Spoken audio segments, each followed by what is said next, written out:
Yeah, I mean, you change the conversation by acting differently, right? When our behaviors, our actions are changing. And even I think in the reporting, your reporting has been very compassionate. I've seen a lot of really beautiful articles and, some comments that aren't so great. But I think overall there's been a really positive celebration, right? That seeking help is not something that makes you weak. It's something that makes you strong.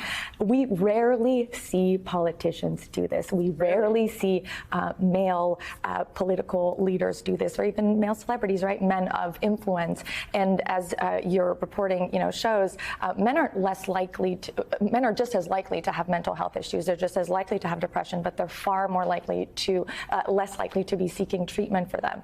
And so when they're able to see someone that they look up to, someone who is in a powerful position, say, I'm doing this, it gives them permission to do it too. You're right, we never see politicians doing this, and I'm thinking of those Republicans that at one point said that he was unfit to serve. Yeah. Do you worry about that? I mean, do you feel like the narrative may start to change, or will they go there? I'm ready for us to have that conversation. Yeah. Right? We've had a conversation about sexism. We've had a conversation about racism, and we need to keep having those conversations, obviously, but we need to have a conversation about ableism. It would be illegal for someone to tell you that in any workplace you're not allowed to do a job because you have depression, because you have any kind of mental health disorder. Why would it be okay for us to do it in, our government? And do we really live in a democracy if, right, we're telling people based on anything that they can't help, right? Something like depression, something that they're going through, that again, it disqualifies them from the job of serving, then it limits who is in our government. And then we wonder why we don't have enough mental health funding, why we don't have enough support for people with disabilities. If they're not allowed to be in our government, of course, they're not going to be able to make the change that we need to see for all people who have disabilities and mental health issues. Let's have a little bit of that conversation, right? Like, how do you teach men to be more vulnerable?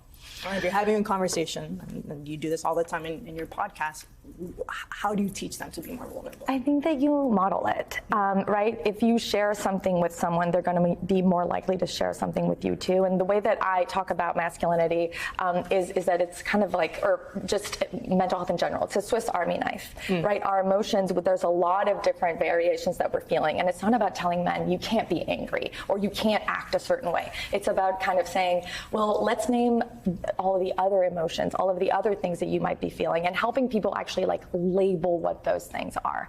And again, questioning, we spend a lot of time talking even about sexism, right, in politics, and we need to see more women breaking gender barriers in Congress. But we also need to see men breaking gender barriers in Congress. We need to see men acting differently and stepping out of that box of masculinity that tells them to, if they are vulnerable with a struggle that they're dealing with, if it's a mental health one, it doesn't make them weak. It makes, men are just as multidimensional as women, and we need to see men be able to be that, their full selves, whether they work, in Congress or they're working anywhere else. Just really quickly, what's at stake here? What happens if we continue to remain silent? What happens if these stigmas continue?